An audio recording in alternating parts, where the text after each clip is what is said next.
Bismillahirrahmanirrahim. Alhamdulillahi Rabbil Alamin. Ar-Rahmanir Rahim. Maliki Yawmiddin. Iyyaka na'budu wa iyyaka nasta'in. Ihdinas siratal mustaqim. صراط الذين أنعمت عليهم غير المغضوب عليهم ولا الضالين آمين والصلاة والسلام على رسول الله وعلى آله وصحبه ومن تبعه ونصره ووالاه. Firman Allah Ta'ala, يا أيها الذين آمنوا ادخلوا في السلم كافة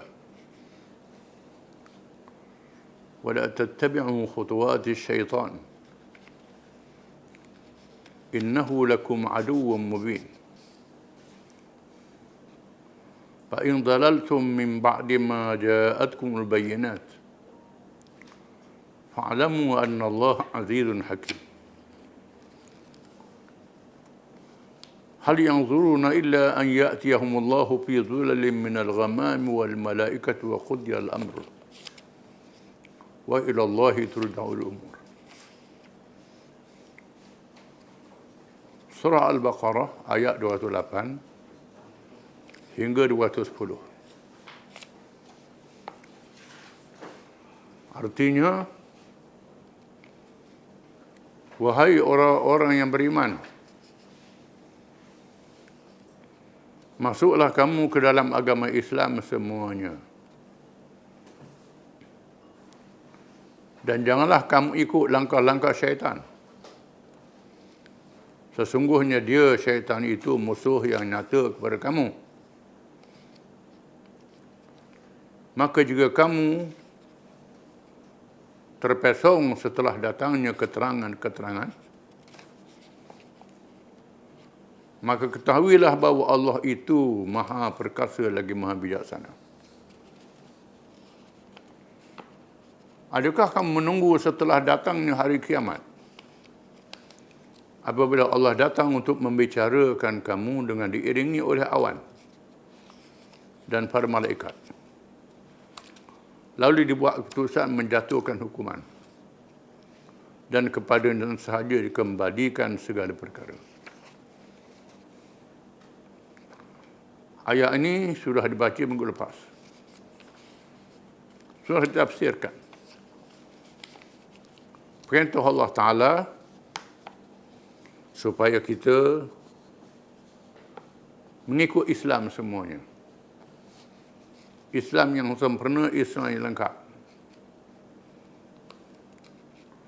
Yang merangkumi bukan sahaja akidah, kepercayaan, iman, termasuk dalamnya hukum syariat. Yang berkait dengan ibadat, muamalat, jinayat, munakahat, politik, ekonomi dan lain-lain. Mesti ikut semua ajaran Islam itu. Jangan ambil sebahagian dan tolak sebahagian yang lain. Kalau kita ikut sebahagian, tolak sebahagian, sembahyang saja ikut Islam, juga kahwin saja ikut Islam, cara hidup kita tak ikut Islam. Politik, ekonomi ikut ideologi dan teori-teori. Bermakna kita terpengaruh dengan orang-orang Yahudi yang beriman dengan sebahagian Taurah dan kufur dengan sebahagian yang lain. Walaupun itu perangai orang Yahudi. Ulama mengatakan al-ibratu bi'umumil lafzi la bi khususis sabab. Pengajaran diambil dari lafaz yang umum, bukan sebab yang khusus. Begitulah juga kita orang Islam. Tidak boleh ambil Islam separuh-separuh sahaja. Maka terang dan nyata bahawa yang lain daripada Islam itu adalah kesesatan yang dibawa oleh syaitan. Sama ada syaitan manusia atau syaitan jin. alladhi yuwaswisu fi sudurin nas minal jinnati wan nas. Yang mengelirukan hati manusia itu ialah syaitan daripada jin dan manusia. Menunjukkan bahawa Islam ini hendaklah diimani, dipercayai semua ajarannya dan diamalkan semuanya dengan sempurna. Merangkumi seluruh kejadian dan kehidupan manusia, serta mengapa mereka diciptakan Allah, dan semuanya akan dibicarakan pada hari kiamat nanti. Bukan sahaja dalam urusan ibadat, bukan semua urusan diri, keluarga dan masyarakat. Allah Ta'ala menjadikan manusia itu tujuannya beribadat. Firman Allah Ta'ala, وَمَا خَلَقْتُ الْجِنَّ وَالْإِنسَ إِلَّا لِيَعْبُدُونَ. Dan tidaklah aku jadikan jin dan manusia itu melainkan supaya mereka itu beribadat kepadaku. Beribadat dengan makna memperhambakan diri kepada Allah. Melakukan syiar ibadat, dinamakan ibadat. Ibadat jasad, ruh, harta, terkandung dalam sembahyang, doa, takbir, bersumpah, tahmid, zikir, bersumpah dan lain-lain. Itu ibadat. Termasuk ibadat saja, ibadat juga mematuhi perintah Allah Ta'ala. Meninggal segala larangannya, tak ada pilihan dalam perintah Allah Ta'ala. Kerana kita adalah abdi kepada Allah, bukan rakyat kepada Allah. Kalau rakyat boleh pilih ikut suka. Abdi ni tak boleh pilih bila Tuhan dia suruh. Apalagi Tuhan suruh. Tak ada pilihan. Itulah makna Islam, makna ibadat. Tujuan manusia dan jin dijadikan supaya mereka beribadat, memperhambakan diri kepada Allah, dan supaya mereka menjadi khalifah ataupun khilafah. Firman Allah Ta'ala, وَإِذْ قَالَ رَبُّكَ لِلْمَلَائِكَةِ إِنِّي جَاعِلٌ فِي الْأَرْضِ خَلِيفَةً قَالُوا أَتَجْعَلُ فِيهَا مَنْ يُفْسِدُ فِيهَا وَيَسْفِكُ الدِّمَاءَ وَنَحْنُ نُسَبِّحُ بِحَمْدِكَ وَنُقَدِّسُ لَكَ قَالَ إِنِّي أَعْلَمُ مَا لَا تَعْلَمُونَ. Dan ingatlah apabila Tuhan berkata kepada malaikat, apabila Tuhan nak jadikan Adam AS manusia yang pertama, aku nak jadikan satu makhluk manusia untuk menjadi khalifah. Khalifah dengan makna mentadbir bumi dengan syariat Allah, menguruh bumi dengan syariat Allah. Lalu malaikat berkata, adakah, wahai Tuhan, adakah engkau nak jadikan satu makhluk yang akan melakukan kejahatan, yang menumpahkan darah? Padahal kami ini taat, memuja, bertasbih, mengapa tak suruh kami? Malaikat berebut nak ikut perintah Allah Ta'ala. Bukan macam manusia, lari dari perintah Allah Ta'ala. Tuhan berkata, Inni a'lamu ma la ta'lamun. Aku tahu apa yang kamu tak tahu. Di mana untuk menguruh bumi ini manusia, malaikat tak boleh. Malaikat makan tak, minum tak, beristeri tak, beranak tak, lelaki tak, perempuan tak. Tak berhajat berpakaian macam kita. Tak perlu cocok tanam, tak perlu berniaga, tak perlu apa. Itu makhluk malaikat, makhluk rohani. Maka mereka tak sesuai berada di bumi. Yang sesuai ialah manusia. Maka Tuhan jadikan manusia untuk mentadbir bumi. Itu tujuan yang kedua. Yang ketiga, firman Allah Ta'ala, Inna aradna al-amanata ala as-samawati wal-ardi wal-jibal wa abayna an yahmilaha wa ashfaqna minha wa hamalaha li-insan innahu kana zaluman jahula. Sesungguhnya kami telah memamerkan, membentangkan satu perkara yang dinamakan segala amanah kepada manusia, supaya mereka menunaikan amanah, menyerahkan amanah kepada orang yang ahli dapat menunaikannya. Tuhan serah amanah kepada langit, bumi, bukit, buka dan gunung ganang. Tuhan bentang pada mereka. Semua makhluk itu takut, gerun. Bila dengar Tuhan kata, amanah ni jaga baik-baik. Kalau kamu tak jaga, dihumbalan neraka. Menyebabkan langit, bumi, bukit, buka takut. Takut dengan perintah itu. Namun manusia bersedia untuk memikulnya. Sesungguhnya manusia itu sangat zalim, lagi sangat jahil. Kerana yang boleh menunaikan amanah ialah manusia. Tuhan dah tentu dah. Inna Allah ya'murukum an tu'addul amanati ila ahliha. Wa idha hakamtum bainan nasi an tahkumu bil adl. Inna Allah ni'ma ya'izukum bih. Inna Allah kana sami'an basira. Sesungguhnya Allah menyuruh kamu supaya menunaikan amanah kepada ahli yang dapat menunaikannya. Dan apabila kamu menghukum kalangan manusia, hendaklah berlaku adil. Hukumnya adil pada semua manusia. Sesungguhnya Allah menyuruh kamu ajarannya sebaik-baiknya. Itu perkara yang ketiga. Jadi semua perkara ni ada dalam Islam. Ada dalam Islam. Sekiranya manusia tak ikut Islam, pakai teori, pakai ideologi, bermakna mereka menyeleweng. Mereka khianat. Mereka tak memperhambakan diri kepada Allah. Mereka tak jadi khalifah mentadbir bumi dengan cara yang betul. Mengikut perintah Allah Ta'ala. Maka diperkenalkan ideologi dan teori dan falsafah baru. Setelah kita mengenal ajaran lama yang sebahagian besarnya sudah dikalah dan dilenyapkan dari bumi Allah ini. Perkara ini menjadi masalah besar. Kerana tidak disebut dalam kitab-kitab zaman dulu. Kerana belum ada lagi di zaman mereka. Sebabnya perkembangan ini berada di tengah-tengah masyarakat Islam. Di zaman selepas ulama dahulu mengarang kitab-kitab mereka. Dan setelah sebahagian besar daripada mereka meninggal dunia. Dan insya-Allah kita akan dapat merajukkan kepada tulisan-tulisan para ulama yang hidup di zaman baru. Dan mempertahankan Islam. Dengan penuh pengorbanan. Dengan lisan, cakap, dengan tulisan dan tangan. Bahkan ada di antara mereka yang gugur syahid, mati dibunuh kerana tidak sanggup menjual dengan harbuan dunia. Tekanan bermula ke atas para ulama yang menerima pustaka para anbiya dan menyambung perjuangan mereka. Keadaannya sangat mencabar kerana penganut-penganut ideologi itu berkuasa di negeri Islam. Jadi kerajaan memerintah yang laksanakan ideologi ini dengan kesempatan yang diberi oleh musuh-musuh yang menjajah negeri umat Islam. Masalahnya bila orang Islam meninggalkan ajaran Islam, negeri orang Islam dijajah.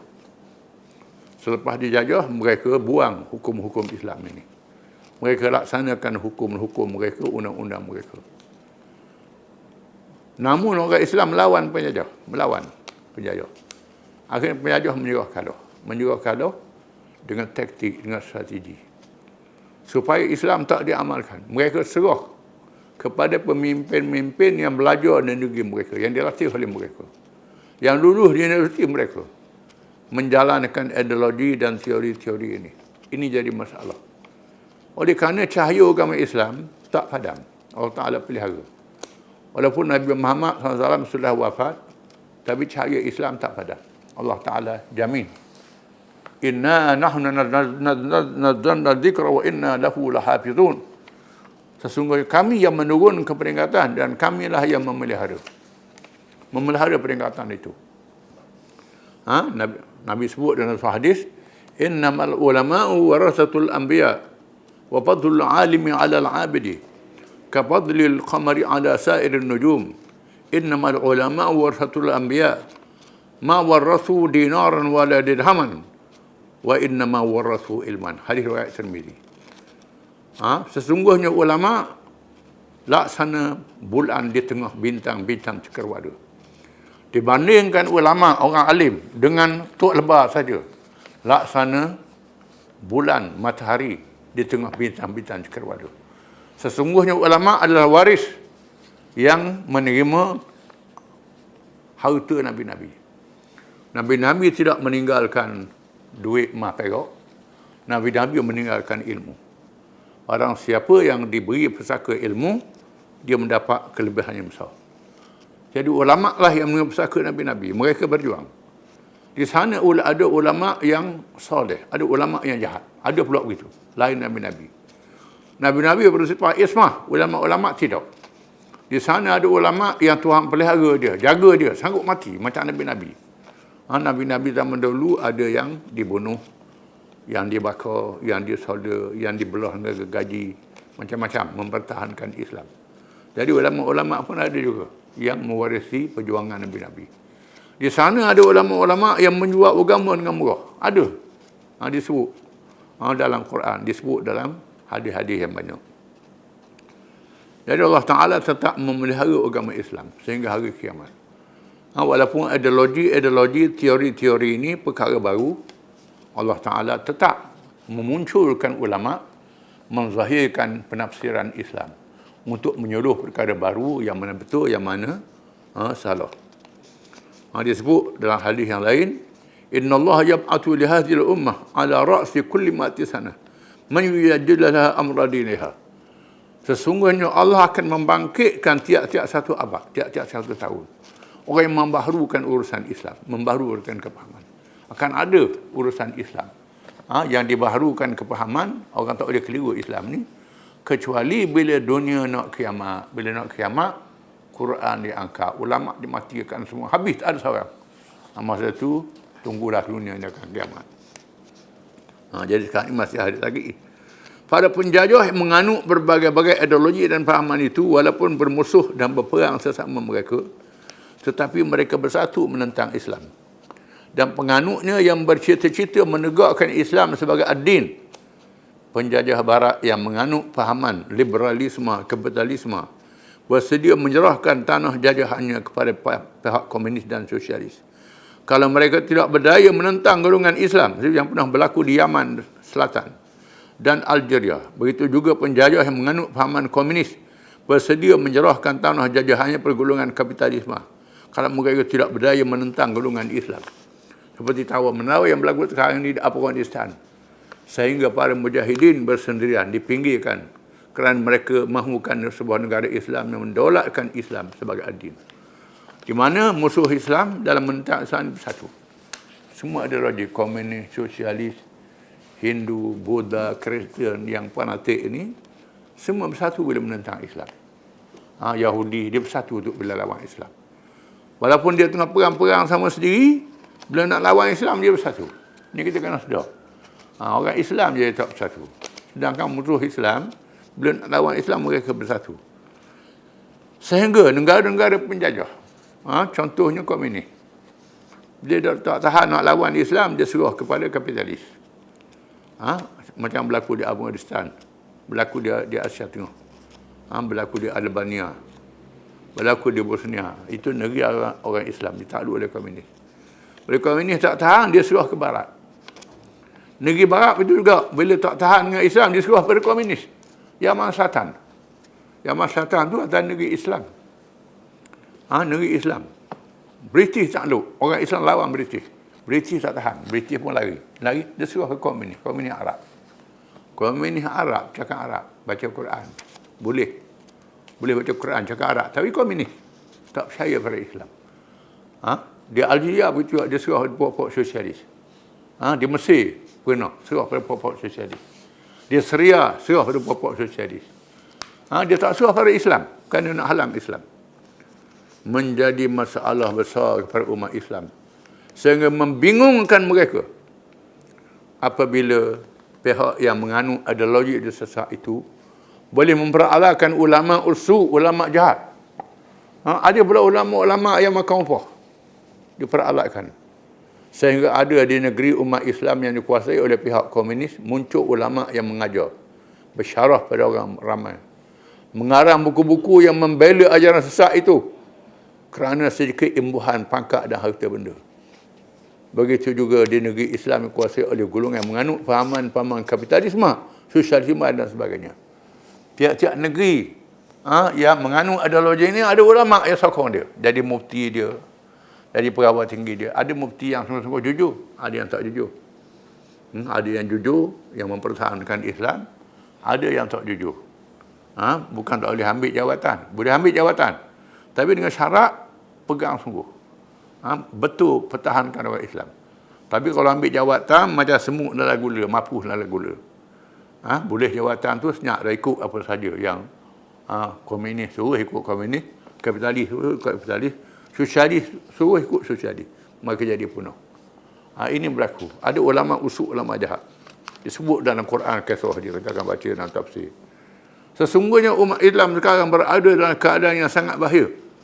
Kerana penganutnya sendiri menganut pahaman-pahaman yang tiada kena-mengena dengan Islam.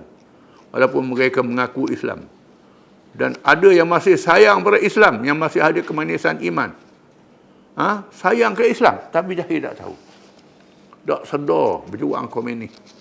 Kalau di tanah Melayu ni, hak berjuang komunis hari tu, lawan British, kawan komunis masuk dalam hutan mayat terawih tak tinggal. Mayat terawih tak tinggal, tapi kawan komunis, berjuang komunis. Kalau kita kata mu ni kafir, marah. Begitu juga, yang ikut kapitalis, ikut orang putih. Islam tak sesuai, Islam salah. Tak boleh kata Islam, jadi kafir, marah. Menandakan iman dia masih ada. Nak kata dia kafir tak boleh, kerana dia jahil. Di sabda Rasulullah SAW, ada hadis kata, Salasun man kunna fihi wajada halawatal iman. An yakuna Allah wa Rasul ahabba ilahi mimma siwahuma. Wa an yuhibbal mar'a la yuhibbu illa lillah. Wa an yakra an ya'uda fil kufri ba'da an anqadahu Allah minhu kama yakrahu an yuqdhaba fil nar. Riwayat Bukhari, Muslim, Nasa'i, Tirmidzi, Ibnu Majah. Artinya 3 perkara. Sesiapa yang ada dalam dirinya nasai ada kemanisan iman. Allah dan Rasul lebih disayangi daripada yang lain. Tiadalah kasihnya kepada seorang melainkan kerana Allah. Dan bencinya kembali menjadi kufur setelah Allah selamatkannya bersama Islam. Laksana dia tidak mahu dicampur dalam neraka. Ada orang tu sembahyang, dok puasa, dok reti apa, berjudi. Tapi awak hina Allah. Awak hina Allah lah. Bangun. Bangun. Kalau di masjid, tembok. Samsing.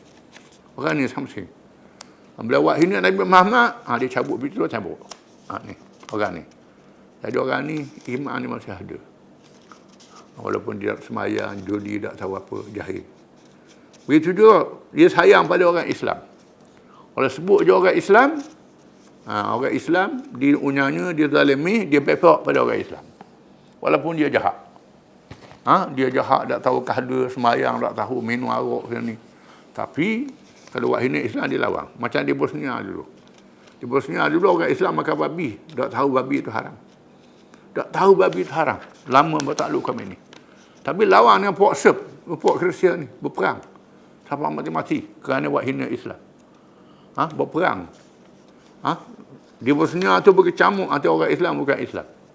Nak tahu Islam, tengok sunat kedok. Tengok sunat dia orang Islam. Tu. Kerana bercamuk, orang Islam dah bercampur aduk jadi begitu. Tapi masih sayang pada Islam. Begitu juga kita kata muni kafir, amarah. Itu menandakan kemanisan iman masih ada. Pada hak dia bercakap tu, rosak iman dia, punah iman dia. Tapi kerana jahil. Jadi orang macam ni jangan kita hukum. Imam Malik kata, kalau ada 99 hujah jadi kafir, sehujah je dia ni selamat. Kena selamatkan dia. Mungkin disebabkan kejahilan dan tiada siapa yang mengajarnya. Kerana seperti yang dinyatakan oleh almarhum Syekh Abdul Qadir Audah. Qadir Audah ni seorang hakim di Mesir yang dijatuhkan hukum membunuh oleh Kerajaan Mesir tahun 50-an kerana mempertahankan Islam. Hakim Mahkamah Barat, bukan Mahkamah Islam ni. Mempertahankan Islam. Kejahilan, dia tulis buku yang bertajuk Al-Islam Baina Jahli Abna'i wa Dha'fi Ulama'i. Kejahilan penganutnya dan kelemahan para ulama'nya. Yang nyata oleh Syekh Muhammad Al-Wakil. Kejahilan penganutnya dan tipu daya musuhnya. Ada buku lain pula. Baina Jahli Abna'i wa Kaidi A'da'i. InsyaAllah kita akan mempelajari sebahagian daripada ideologi dan teori-teori itu secara ringkas untuk pengenalan. Sebagai peringatan dan sempadan dengan memilih yang lebih terdedah pada umat Islam sekarang. Walaupun semuanya sudah membuktikan kesesatan dan kemelesetannya hari ini, sudah gagal di Eropah, di Amerika sudah gagal, komunis sudah berkubur, kita kena tahu. Perlu menjadi peringatan dan sempadan.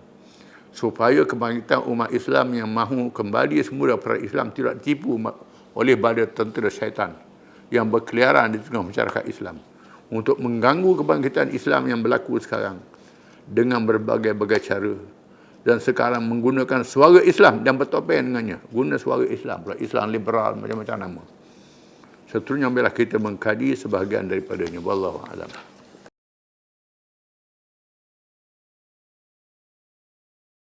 Bismillahirrahmanirrahim. Ketibaan rombongan berduyun-duyun. Rombongan masuk Islam. Bab ke-8. Ketibaan rombongan menghadap Rasulullah SAW. Sebenarnya bermula sebelum Fathu Makkah.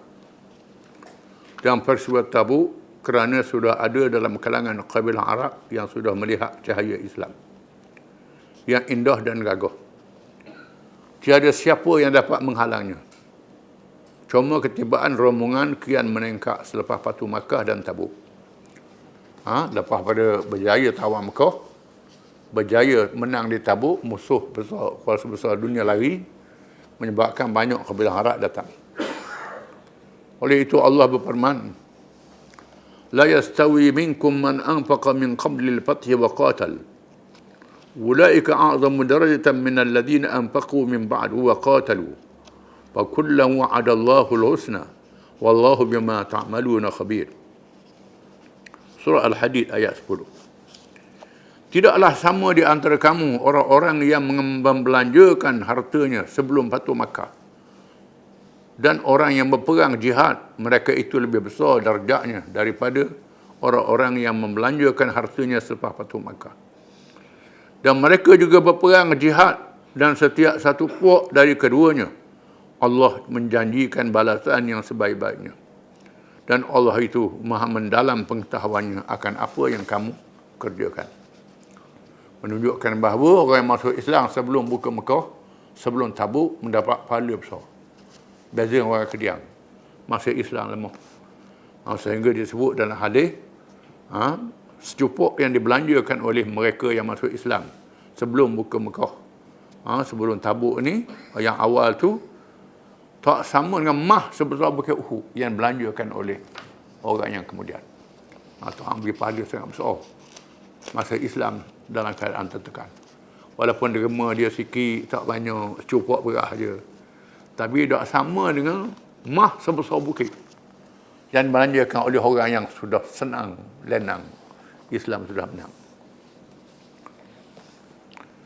Dan sabda Rasulullah SAW, "La hijrata ba'dal fathi, walakin jihadun wa niyah, wa idza tunfirtum fangfiru." Tiada lagi kelebihan berhijrah ke Mekah selepas Fathu Makkah. Tetapi yang ada ialah jihad dan niat. Dan apabila kamu dikerah untuk berjihad, maka kamu hendaklah keluar untuk berjihad. Hadis ini menyatakan bahawa hijrah yang besar kelebihan seperti Mekah tu tak ada lagi. Sekarang ni tak ada dah. Itu yang sangat dahsyat ujiannya. Ibnu Katsir rahimahullah dengan tegas menyatakan perlunya perbezaan mereka yang menganut Islam di antara dua keadaan tersebut dari segi fadilatnya.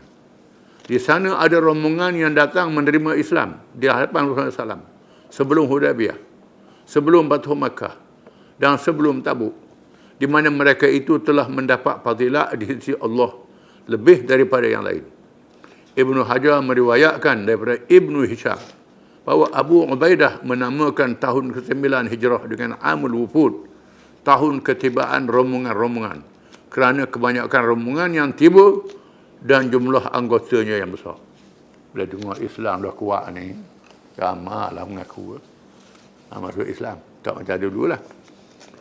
Peperangan Tabuk menghadapi kuasa besar dunia Rom Timur, Byzantine, menjadi titik tolak yang penting bagi menentukan sikap kabilah-kabilah Arab, sama ada menerima Islam atau menentangnya. Setelah Fathu Makkah yang menghapuskan keangkuhan Quraisy yang dianggap pengawal tanah suci yang dihormati juga di zaman jahiliyah, dan mereka juga dianggap zuriat Ibrahim alaihissalam yang disanjung oleh bangsa Arab, penganut Yahudi dan Kristian. Pemimpin-pemimpin Arab secara khusus melihat pembukaan Mekah menjadi masa yang memastikan mereka menentukan sikap untuk menganut Islam, kerana selepas itu mereka tidak mampu lagi menentang dan musuh terhadap Islam dan negaranya. Maka bermulalah kedatangan rombongan besar dan selepas itu Tabuk menjadi lebih besar. Dan selepas itu Tabuk menjadi lebih besar. Bila Mekah sudah menang, maka ramai datang masuk Islam. Bila Tabuk pula menang, kuasa besar Rom lagi ramai masuk Islam. Kerana tak boleh lawan dari Islam ni. Firman Allah Ta'ala, "Idza jaa nasrullahi wal fath wa ra'aitan nasa yadkhuluna fi dinillahi afwaja fasabbih bihamdi rabbika wastaghfir innahu kana tawwaba." Apabila datang pertolongan Allah dan kemenangan dan engkau melihat manusia masuk ke dalam agama Islam beramai-ramai, maka ucapkanlah tasbih dengan memuji Tuhanmu dan mintalah ampun kepadanya. Sesungguhnya dia sangat menerima taubat. Bila tengok orang Islam, orang masuk Islam ramai-ramai, bersyukur pada Allah Ta'ala. Bertasbih, memuji Allah. Ulama tafsir dan hadis meriwayatkan, an Aisyah qalat, kana Rasulullah SAW yukthiru min qawli subhanallahi wa bihamdihi wa astaghfirullah wa atubu ilaih. Qalat faqultu ya Rasulullah araka tukthiru qawla subhanallahi wa bihamdihi wa astaghfirullah wa atubu ilaih. Faqala khayyarani rabbi anni sa'ra alamatan fi ummati fa idza ra'aituha akthartu min qawli subhanallahi wa bihamdihi wa astaghfiruhu wa atubu ilaih. Faqad ra'aituha idza jaa nasrul fath fathu Makkah wa ra'aitu an-nasa yadkhuluna fi dinillahi afwaja fasabbih bihamdi rabbika wastaghfir innahu kana tawwaba. Dari Ummul Mukminin Aisyah radhiyallahu anha katanya, Rasulullah SAW banyak menyebut subhanallah wa bihamdihi wa astaghfirullah wa atubu ilaih. Maha suci Allah dan segala kepujiannya, dan aku memohon keampunan daripada Allah serta bertaubat kepadanya. Aisyah bertanya, saya melihat Rasulullah banyak bertasbih, bertahmid, beristighfar dan bertaubat dengan kalimah-kalimah tersebut. Mengapa banyak ulang ni? Sabda Rasulullah SAW, Tuhanku memberitahu kepadaku bahawa aku akan melihat alamat tanda berlaku daripada umatku dan aku telah melihatnya. Maka aku menyebut kalimah-kalimah tersebut. Alamat itu ialah firman Allah Ta'ala, "Idza jaa nasrullahi wal fath." Apabila datangnya pertolongan Allah dan al-fath, pembukaan ialah Fathu Makkah. Dan firman Allah Ta'ala, "Wara'aitan nasa yadkhuluna fi dinillahi afwaja fasabbih bihamdi rabbika wastaghfir innahu kana tawwaba." Dan engkau melihat manusia masuk ke dalam agama Allah berduyun-duyun ramainya secara kumpulan berjumlah besar, maka bertasbihlah dengan memuji Tuhanmu dan beristighfar kepadanya. Sesungguhnya dia adalah Tuhan yang maha menerima taubat. Banyak. Abdullah bin Abbas menjelaskan, Amir bin Umar bin Khattab radhiyallahu anhu, ayat ini menandakan ada Rasulullah SAW. Rasulullah nak mati. Abdullah bin Abbas itu nak mati. Mengikut riwayatnya, Sayyidina Umar panggil masa zaman dia, sila tafsir ayat ni. Lalu orang bertafsir mengikut zahir ayat ni. Abdullah bin Abbas kata, ayat ini menandakan ajar Nabi. Nabi nak mati. Ajar dia nampak. Bila Islam sudah sempurna, menandakan ajar dia tiba.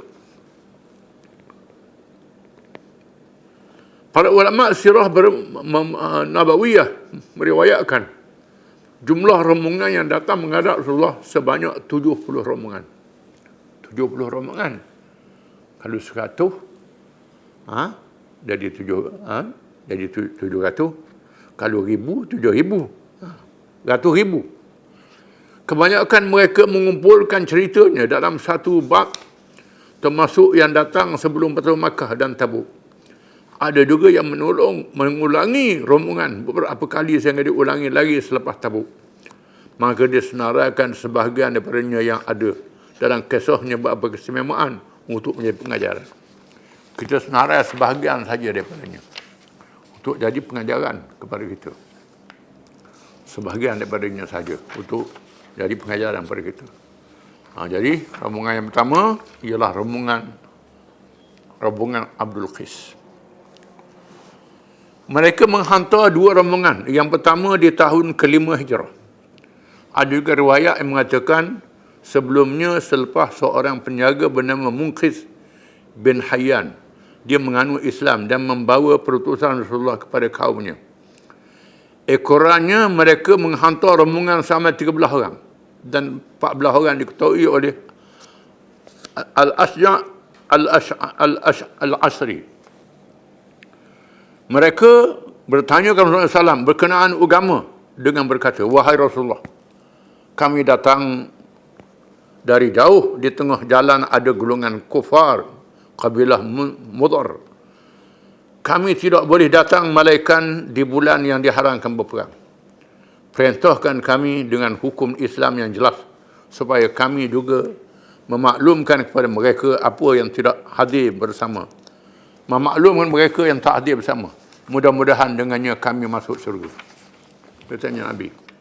Sabda Rasulullah, "Amurukum bi arba' wa anhaakum an arba'.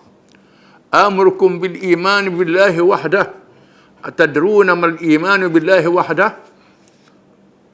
Syahadatu an la ilaha illallah anna Muhammadan Rasulullah.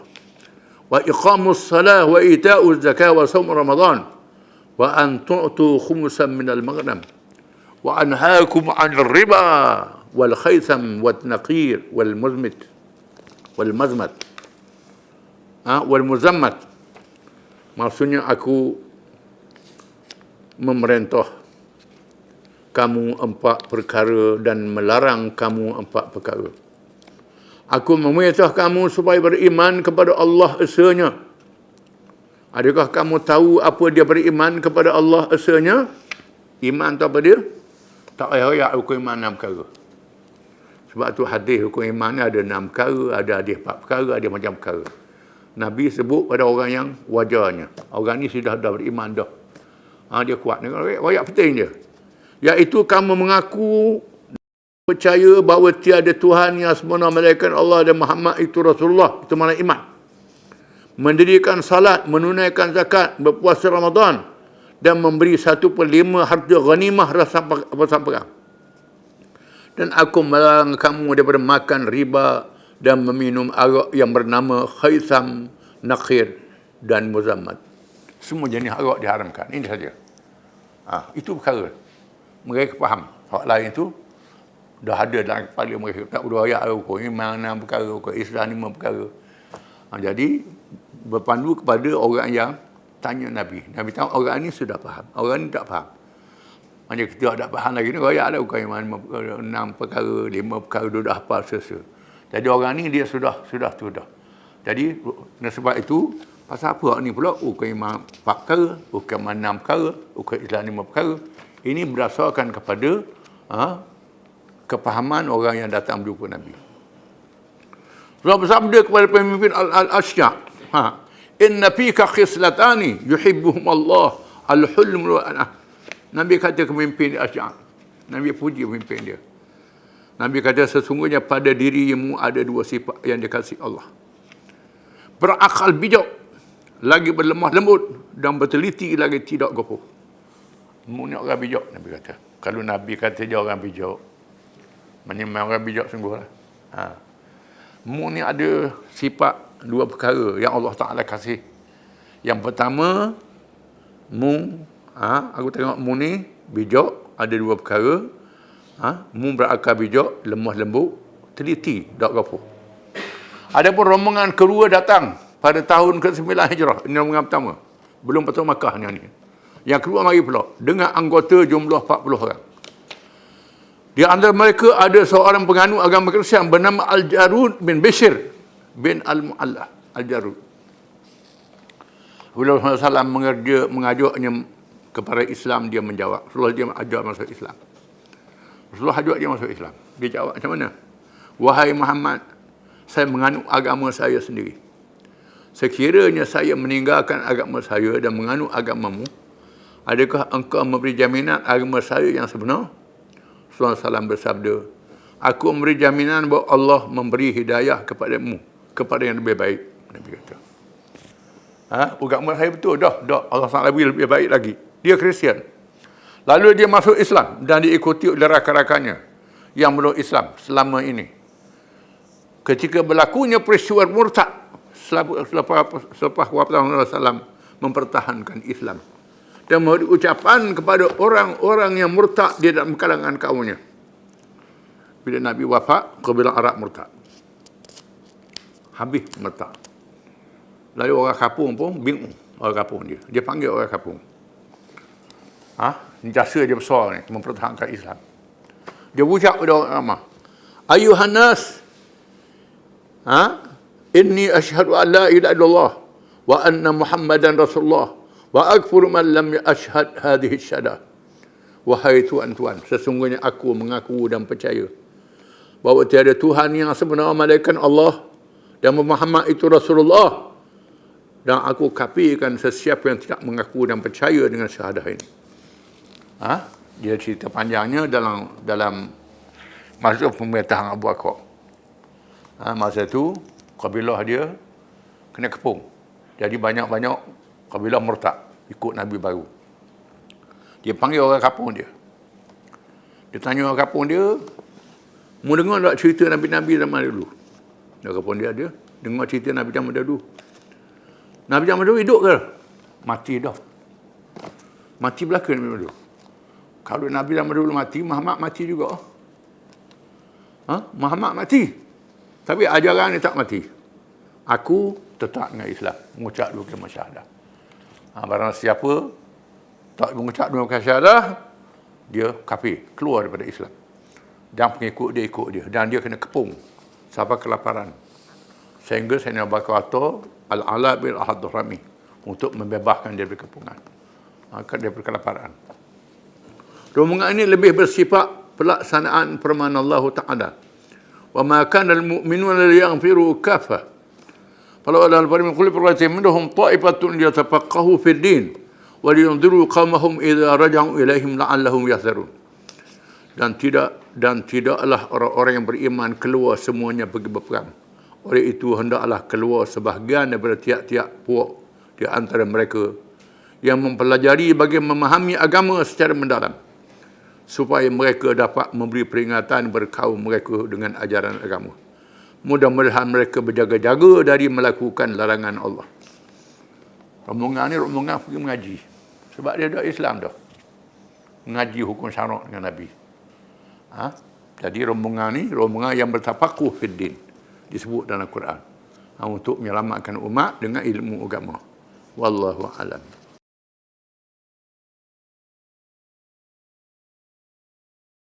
أعوذ بالله من الشيطان الرجيم إن الله اصطفى آدم ونوحا وآل عمران إن الله اصطفى آدم ونوحا وآل إبراهيم وآل عمران على العالمين ذرية بعضها من بعض والله سميع عليم.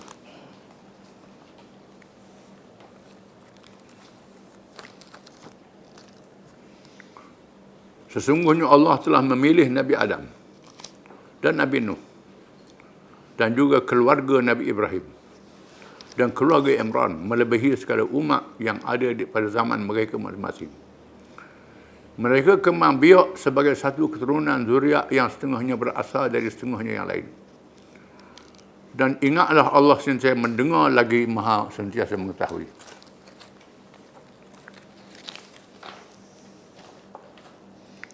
Tara inna Allah Ta'ala memilih nama beberapa orang Rasul. Sesungguhnya Allah telah memilih Adam menjadi manusia pertama dicipta oleh Allah Ta'ala dengan kun fayakun. Diisytiharkan di hadapan malaikat. Dimasukkan dalam syurga. Dia terbiah dalam syurga. Adam akan dihantar ke bumi. Bukan dengan cipta terus hantar ke bumi, tidak. Allah Ta'ala dalam syurga dulu. Ajar dia makan, ajar dia minum, ajar dia menikmati nikmat dalam syurga, bergaul dengan isteri dia Hawa. Kemudian Tuhan ajar dia jatuh dalam maksiat, ditipu oleh iblis. Lepas tu dia dihantar ke bumi. Baru hantar ke bumi dan dia bertaubat, dia kena kerja di atas muka bumi. Maka Adam dipilih oleh Allah menjadi manusia yang pertama. Dia anggap bapa kepada segala manusia. Wa Nuhan dan Nuh. Adapun Nuh ialah manusia yang pertama menjadi rasul menentang kekufuran. Mengikut para ulama, manusia dalam keadaan beriman kepada Allah di masa Nabi Adam. Sehingga 10 abad selepas Nabi Adam mati. 10 abad ni 1000 tahun. Lepas 1000 tahun, mulalah berlaku syirik. Manusia menyembah patung dan berhala. Melantik tuhan-tuhan yang lain daripada Allah. Sebelumnya manusia buat maksiat saja. Qabil dengan Habil berkelahi. Sekadar itu sajalah. Tapi selepas pada 10 abad, jadi syirik. Melantik tuhan yang lain daripada Allah. Menyembah berhala. Mula-mula buat patung rupa nenek moyang yang dianggap biasa. Lepas tu puja, lepas tu sembah. Ditipu oleh syaitan. Banyak berhala itu pula.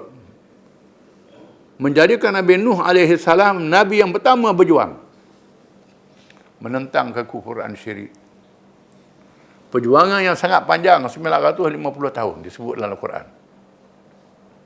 Allah Ta'ala panjangkan umur. Bagi tempoh yang selama-lamanya 950 tahun. Sedikit saja yang beriman. Allah Ta'ala turunkan bencana taufan membinasakan mereka yang kafir. Hingga sedikit saja manusia yang beriman dengan Nuh AS.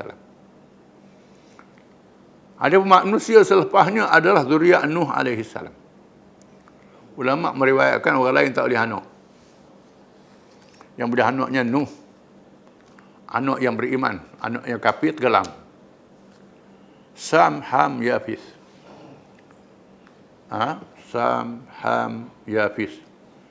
Daripada Sam lahirnya bangsa Arab, bangsa Yahudi dan bangsa sepertinya. Bangsa Eropah. Daripada Yafis lahirnya bangsa Asia. Cina, Melayu dan lain-lain. Ham lahirnya bangsa Afrika. Itu zuriat manusia. Daripada Nuh AS. Nuh dianggap sebagai bapa yang kedua. Wa ala Ibrahim dan keluarga Ibrahim. Daripada Ibrahim lahirnya Muhammad SAW. Daripada Muhammad lahir dari Ismail. Ibrahim ada dua anak, Ismail dan Ishak. Daripada Ismail lahirnya bangsa Arab.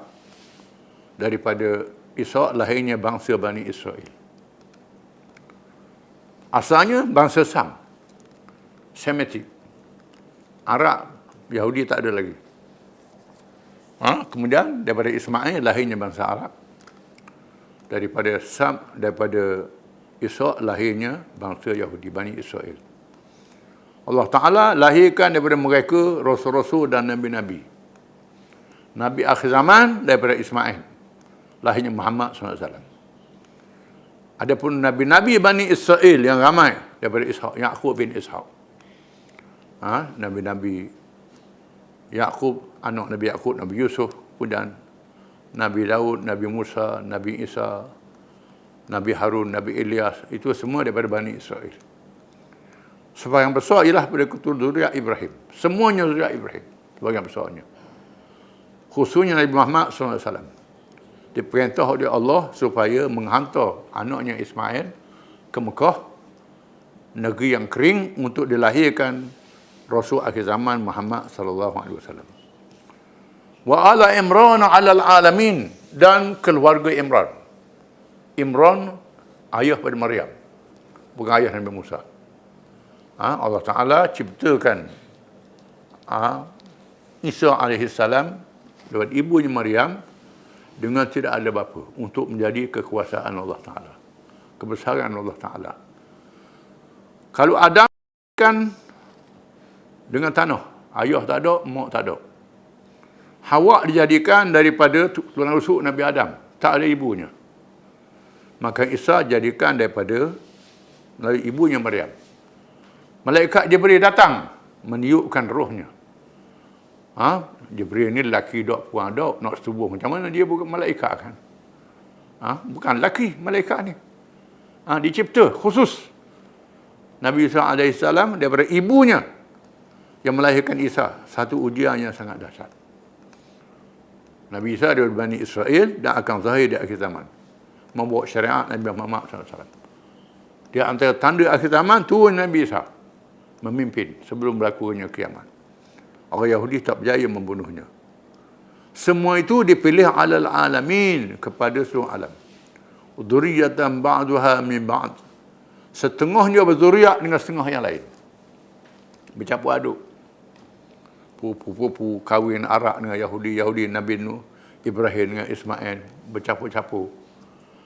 Dzurriyyatan ba'duha, setengahnya dzuriat pada setengah yang lain. Semua dzuriat Adam, dzuriat Nuh, dzuriat Ibrahim. Dzuriat Ibrahim mereka. Muhammad Arak dzuriat Ibrahim, kemudian Bani Israel dzuriat Ibrahim juga. Jadi manusia ni adalah satu keluarga yang besar. Keluarga yang besar manusia ni. Macam satu keluarga saja. Itu hakikatnya. Dan sebab itu Tuhan suruh manusia ni bersatu dengan iman. Bersatu dengan kemanusiaan. Yang degil terpaksa berlawan. Wallahu sami'un alim. Dan Allah maha mendengar lagi maha mengetahui. Kena ikut perintah Allah Ta'ala. Ikut hukum dia, ikut peraturan dia. Kalau nak bersatu padu dengan Islam. Islam yang berjaya menyatu padukan manusia. Ya ayuhan nas inna khalaqnakum min dzakarin wa untha wa ja'alnakum syu'uban wa qabaila lita'arafu inna akramakum indallahi atqakum. Wahai manusia, sesungguhnya kami jadikan kamu seorang lelaki dan seorang perempuan supaya kamu berta'aruf, bermasyarakat madani, berkenaan antara satu sama lain, berhubung antara satu sama lain, tak boleh hidup bersendirian. Yang paling mulia, yang paling bertakwa. Sesungguhnya Allah maha mengetahui berkenaan diri kamu dan urusan kamu. Allah Ta'ala maha mengetahui. Kena ikut hukum Allah Ta'ala barulah selamat. Kalau tak ikut hukum Allah Ta'ala, tak selamat. Allah Ta'ala maha mendengar lagi maha mengetahui. Kena ikut dia. Patuh pada dia. Wallahu a'lam.